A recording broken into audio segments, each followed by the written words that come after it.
here to congregate here in Inverness.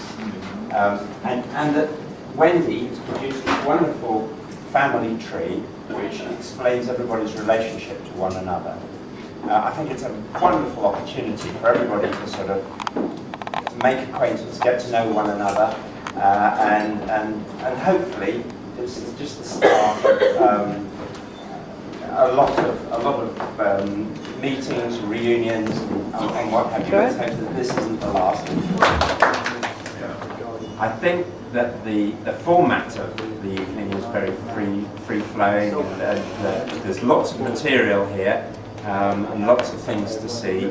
And whether one continues to talk about genealogy, or I'm sure it'll stray into all sorts of other things as well. But it's a jolly good basis for actually getting to meet people and working out how one's related. I'd love to have been here, but unfortunately, personal reasons, she couldn't make it. But between Beverly and Judy and I, that's how it started off, because shortly after that we got the internet. So I received Judy's snail mail letter, and then the internet came online, and we were sending photographs and letters, family letters, right, Beverly? But I had never seen. And I think that's quite unique, that this family kept these treasures for so many years.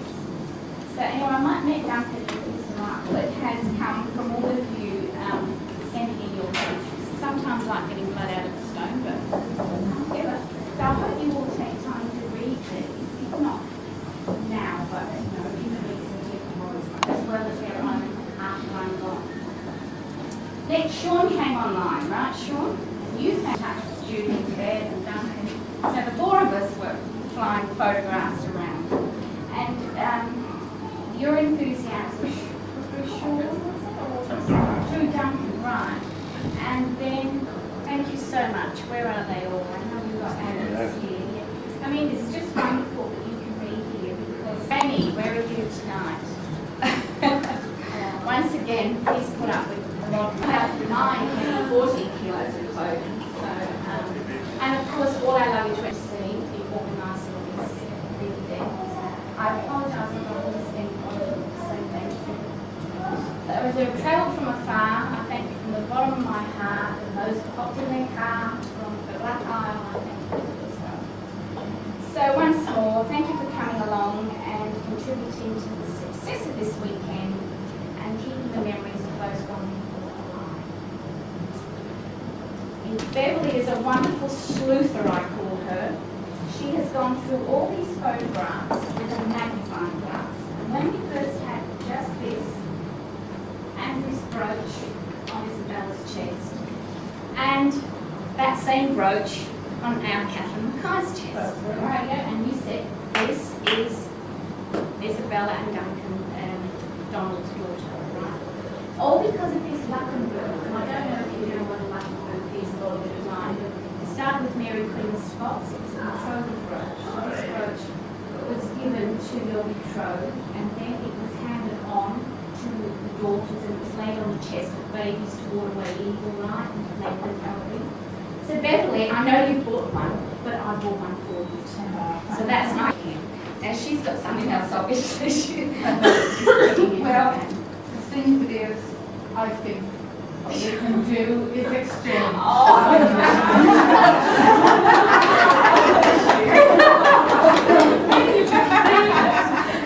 Great minds think alike. It's genetic. And the thing that is, to me, the Luckenbills represented family coming down the generations, and I would hope that somewhere that Luckenbill still exists with the descendants. Do you know what? It's a very large double heart. Just tell us about it. Well, I just know that it goes down the family and it's just for love. You don't know where this one? Oh, no. Lovely pretty. It would be lovely. I said one time to Wendy and Julie, I think that I would pay $100 to pin it on my shirt and have a picture taken with it and then give it back to whoever asked for it. That's $120. Pardon me? I thought you had that brooch. No. And I bet you one of them. I thought somebody told me to do. Oh, no, I When we think. know. No, the last we know of it is their daughter, Catherine, kind of fame, wore it in pictures up until her death when she was 88 years old.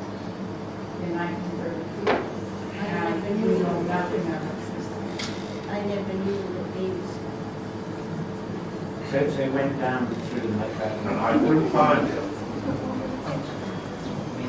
Now, what we'd like to do, and I'm going to start with Sean, would you like to introduce yourself and just... Sean, could you step forward, please? He wants photographic evidence of this moment.